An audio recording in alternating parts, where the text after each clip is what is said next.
नमस्ते। हमेशा खुश रहो बिटियाओं। मैं JVN doctor S Bundela, professor, faculty of education and methodology, program BEd second sem and BA BEd fifth sem, course pedagogy of civics, Jyoti Vidyapeeth women's university Jaipur Rajasthan से। Learners, हमने पिछले सेशन में बात की थी प्रयोगशाला विधि या प्रदर्शन विधि फर्स्ट की। अब हम बात कर रहे हैं प्रयोगशाला विधि प्रदर्शन विधि सेकंड, लेबोरेटरी मेथड और डेमोन्स्ट्रेशन मेथड सेकंड। देखिए, पिछले सेशन में हमने बात कर ली थी कि जो प्रयोगशाला जो विधि है वो क्या है, ठीक है, और उसमें क्या क्या उपकरण हमें काम में लेने चाहिए। और इसके अलावा आज हम बात करेंगे प्रयोगशाला विधि में एक तो इसके क्या क्या लाभ हैं, क्या क्या गुण हैं और क्या क्या इसके दोष हैं, हानियाँ हैं।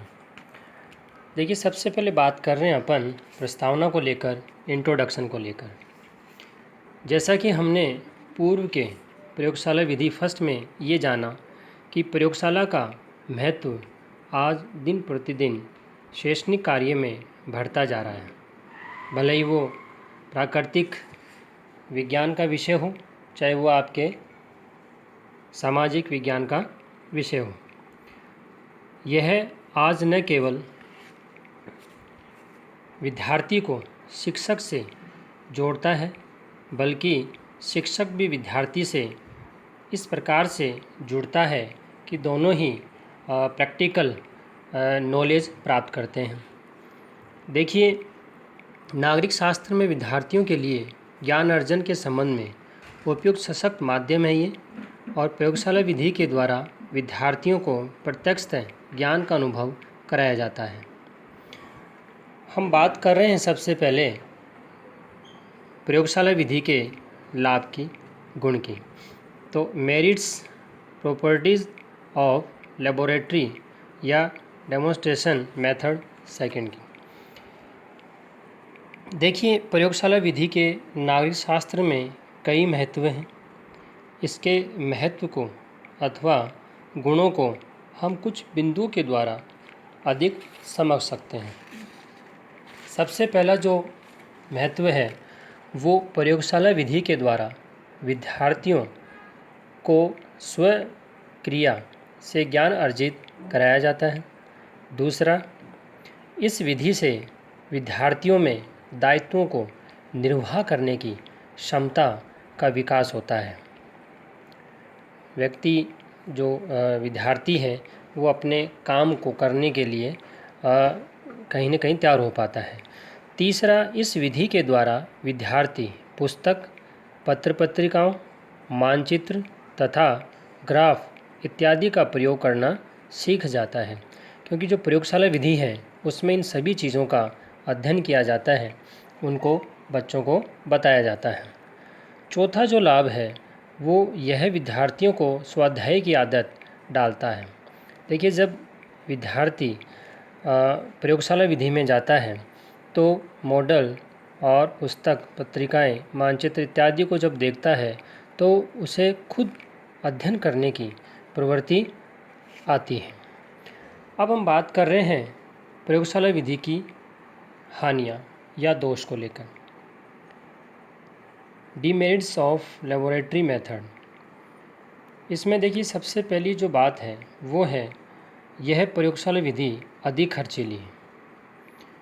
भारत जैसे विकासशील देश के लिए यह सही नहीं है, उपयोगी नहीं है, क्योंकि यहाँ तो साधारण कक्षों का भी अभाव सा है। आपने कई बार अखबारों में पढ़ा होगा, देखा होगा कि इस सरकारी स्कूल में बच्चे एक साथ बैठे हैं, 2-3 क्लास के बच्चे एक साथ बैठे हैं, तो कहीं न कहीं यहाँ जो साधारण कक्ष की व्यवस्था नहीं है, वहाँ प्रयोगशाला विधि की व्यवस्था क्या होगी। दूसरा दोष प्रयोगशाला में उचित ध्यान नहीं दिया जाता है, जिस कारण से ये पद्धति यांत्रिक पद्धति बनकर रह सकी या बन सकी। तीसरा, इसके लिए शिक्षण कार्य में अधिक समय की आवश्यकता पड़ती है, क्योंकि देखिए लेबोरेटरी में बच्चों को लाना, एक एक चीज़ बताना, समझाना, तो कहीं न कहीं जो समय है वो यहाँ ज़्यादा लगता है, जबकि समय तालिका के अनुसार नागरिक शास्त्र को कम समय मिलता है। क्योंकि देखिए जो नागरिक शास्त्र हैं उसको ज़्यादा वीक में क्लासें नहीं मिलती हैं, कम क्लासें मिलने से और लेबोरेटरी में ज़्यादा समय देने से कहीं न कहीं उसके जो टॉपिक हैं वो पूरे क्लियर नहीं हो पाते हैं, उनको ज़्यादा समय नहीं मिलता है।